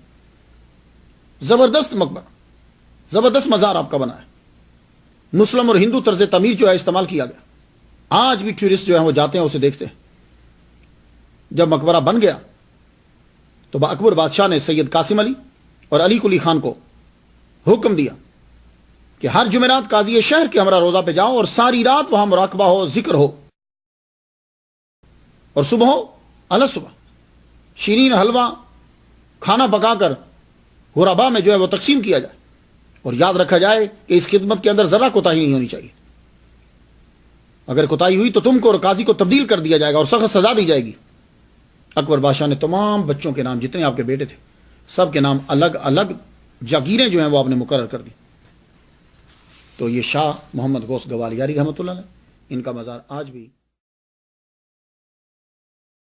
اور یہ شاہ محمد غوث جو ہیں یہ خواجہ فرید الدین عطار رحمہ اللہ کی اولاد سے ہیں، اور خطیر الدین ان کے والد کا نام ہے، اور یہ شتاری سلسلہ کے ہیں. اور جو شاہ محمد غوث لاہوری ہیں یہ سید ہیں، گیلانی ہیں، اور یہ پشاور کے رہنے والے ہیں، اور ان کے والد گرامی کا نام سید حسن ہے۔ انہوں نے فیض میاں میر رحمۃ اللہ علیہ سے لیا ہے۔ میں تو ان کے لیے فاتحہ پڑھ چکا، آپ بھی فاتحہ پڑھ دیجئے۔ اجازت دیجئے، وآخر دعوانا الحمدللہ رب العالمین۔